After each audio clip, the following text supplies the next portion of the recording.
Bonsoir à toutes et à tous dans l'actualité de ce vendredi 31 janvier. Alors que les violences faites aux femmes secouent le débat public depuis plusieurs mois, le centre d'accueil strasbourgeois de SOS Femmes Solidarité fête ses 40 ans d'existence. L'année dernière, 2200 femmes ont sollicité ses services rien que dans le Bas-Rhin. La campagne pour les élections municipales se poursuit et parmi notre série de portraits des candidats en lice pour la mairie de Strasbourg, Jean-Philippe Vetter des Républicains. Et puis ce dimanche, c'est la Chandeleur, alors que la plupart d'entre nous célébrons cette fête avec des crêpes. Très peu connaissent l'origine de cette tradition. Nous sommes partis sur ses traces. Mais pour commencer, la commission indépendante qui enquête sur les abus sexuels dans l'Église a fait étape à Strasbourg dans le cadre de son Tour de France. Elle a organisé hier soir une réunion d'information et d'échange à l'auditorium de l'ENA. La mission de la commission est de libérer la parole autour des questions de pédophilie et de violences sexuelles dans l'Église catholique et recueillir les témoignages de victimes afin d'éviter la répétition de tels drames. On écoute Jean-Marc Sauvé, président de la commission, au micro de Cécile Motz. C'est 70 ans d'histoire de l'Église et d'histoire de la société française qu'il faut mettre à jour. Et dans une matière des abus sexuels qui est évidemment une matière cachée. Pour faire la lumière, nous avons entrepris un travail d'appel à témoignages et puis aussi un travail d'exploration des archives. Et en outre, nous procédons à des auditions de victimes qui permettent d'écouter les victimes, qui permettent aux victimes de parler, de s'exprimer, ce qui leur est très rarement arrivé.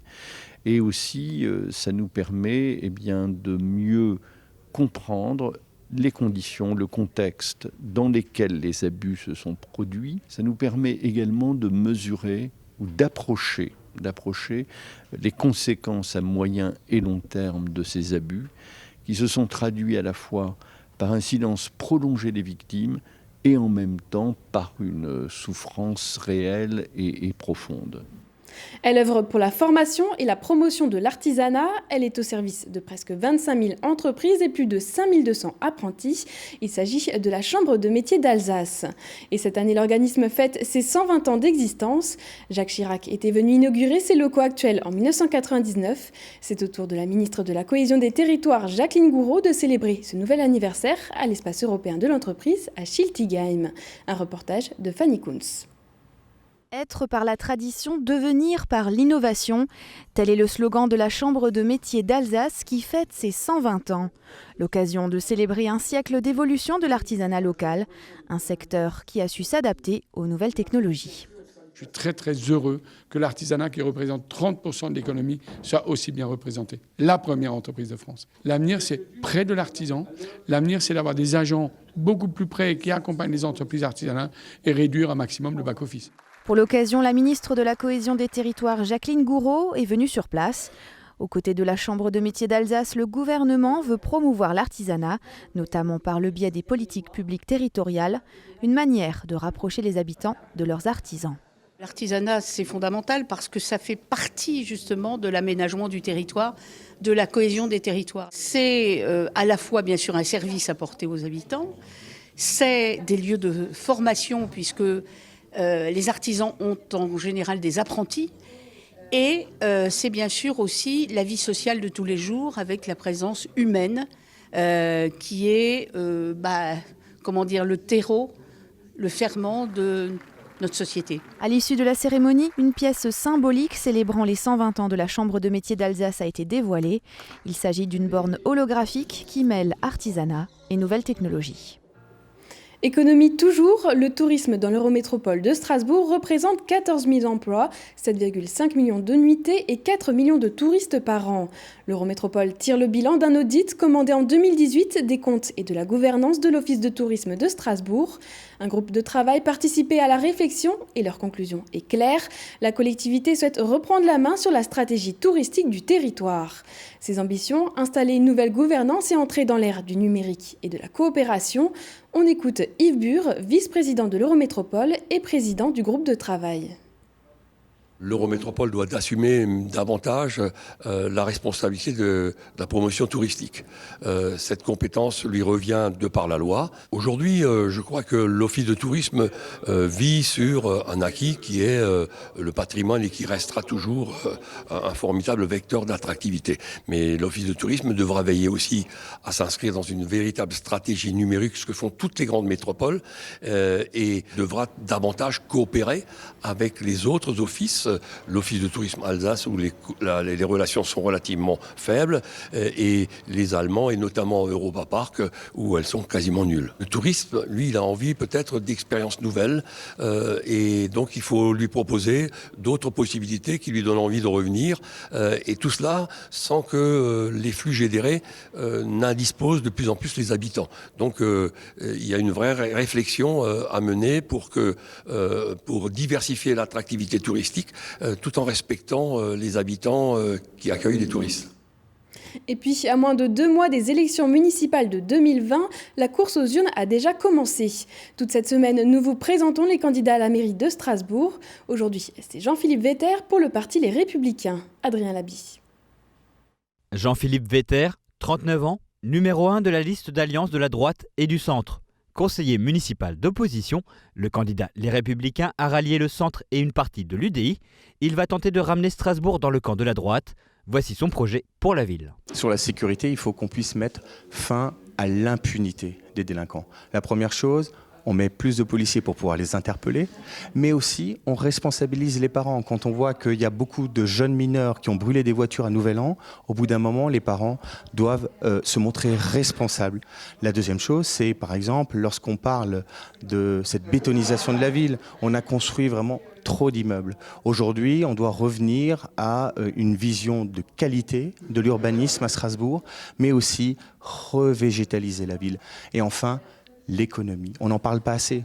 Mais si on veut, par exemple, financer de l'écologie, il faut de l'économie, il faut des entreprises, il faut de la richesse. Et donc, mon ambition, c'est de faire de Strasbourg une porte d'entrée vers l'Allemagne.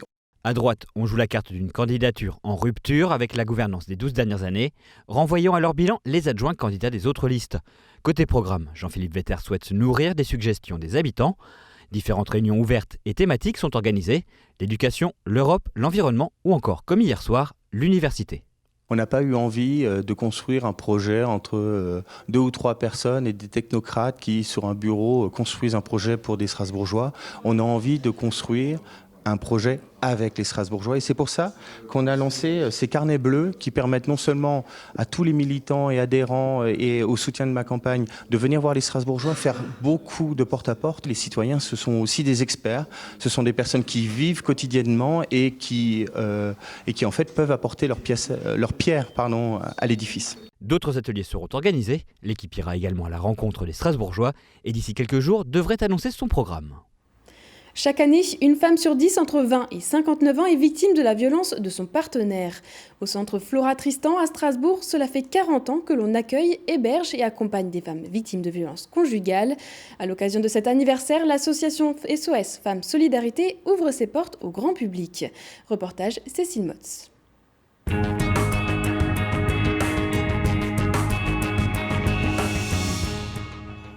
Flora Tristan a vécu dans les années 1800. Elle est l'une des premières femmes à avoir obtenu le divorce pour cause de violences conjugales. Aujourd'hui, les locaux de SOS Femmes Solidarité de Strasbourg portent son nom, et cela depuis 40 ans. La raison d'être de cette association, accueillir, suivre et parfois héberger des femmes victimes de violences conjugales. On les reçoit ici, donc ça c'est le bureau d'accueil des éducateurs. Dans l'Eurométropole de Strasbourg, l'association propose 56 logements. 14 femmes et 25 enfants sont actuellement accompagnés par les 6 salariés et les bénévoles du centre. Un accompagnement qui dure souvent 18 mois. C'est de les accompagner aussi bien dans la question de l'appartement, là où nous les avons logés, mais ensuite, c'est la question juridique, prendre un avocat, démarche judiciaire, police, gendarmerie, médicale. Et ensuite, il y a la question de l'argent. Quand elles arrivent, elles peuvent se retrouver sans aucun argent, sans aucun vêtement. Donc des choses essentielles comme ça dont on va s'occuper au départ. Il y a des moments extrêmement difficiles. Me vient en mémoire le décès d'une dame qui était passée par chez nous et qui a été tuée quelque temps après par son ex-conjoint. Alors c'est sûr, mais c'est sûr que quand on est une équipe et une association forte, on se relève et puis on y retourne. En plus des violences physiques, 60 à 70% des cas sont souvent des violences psychologiques, sexuelles, administratives ou encore économiques.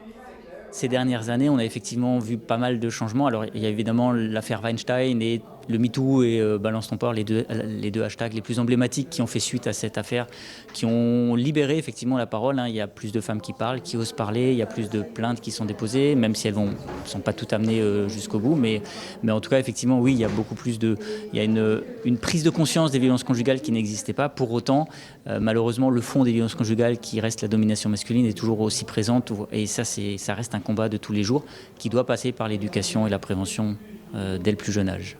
L'association souhaite plus que jamais faire connaître son centre d'accueil et d'hébergement, mais aussi sensibiliser sur les différents types de violences vécues par ces femmes.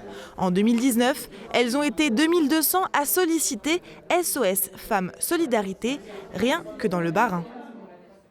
La Chandeleur, c'est ce dimanche et il est une tradition ce jour-là, la confection de crêpes, sucrées ou salées.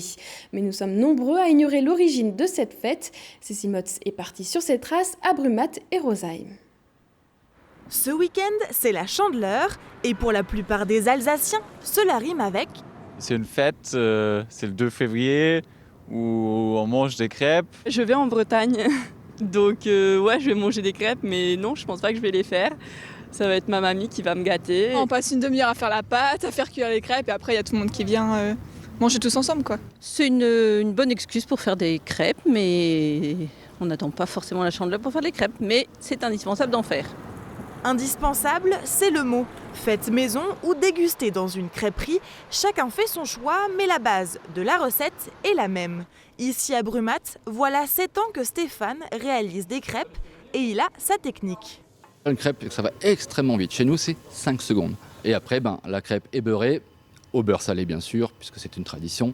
On la plie et le client les déguste après. La galette ne contient que 3 ingrédients, de l'eau, du sel de mer non raffiné et de la farine de sarrasin. On va faire la galette complète, qui est la galette traditionnelle, donc jambon, œuf, fromage. C'est vraiment la tradition absolue. Et la crêpe, on va dire la crêpe au caramel beurre salé, qui elle aussi est un best-seller. Mais avant d'être le jour des crêpes, d'où vient la Chandeleur ? Elle serait apparue dès l'époque romaine, et c'est au 5e siècle que cette fête païenne est christianisée. Le pape Gélas V institua alors la Chandeleur en distribuant des galettes de céréales aux pèlerins. 40 jours après Noël, le 2 février est l'occasion de célébrer la présentation de Jésus au temple de Jérusalem. C'est un rite que l'on retrouve dans l'Ancien Testament où les premiers-nés d'une famille étaient présentés au temple pour être consacrés, du fait qu'ils sont les aînés, à Dieu. Et c'est pour cette raison que le 2 février est aussi le jour de la fête des consacrés. Et le vieillard Siméon dit de Jésus qu'il est la lumière des nations. Voilà pourquoi, dans les églises, on va bénir des cierges, des chandelles. Les chrétiens ont conservé la crêpe comme signe du soleil, de la lumière. Les crêpes seront donc de la partie ici aussi ce week-end. Et selon certains récits, il était de coutume au Moyen-Âge de faire sauter les crêpes de la main droite tout en tenant une pièce dans la main gauche. Si l'heureux élu parvenait à faire atterrir correctement sa crêpe dans la poêle, il connaîtrait prospérité et bonheur toute l'année. Alors, défi à relever ? Et pour terminer ce journal, voici l'image du jour, Oliviane. Lionel et son invité vont vous parler tout à l'heure de l'Euro Knife Show qui se tiendra dès demain à Strasbourg. Couteaux pliants, fixes, de poche ou de cuisine, 80 artisans couteliers vous proposeront de simples couteaux ou de vraies œuvres d'art.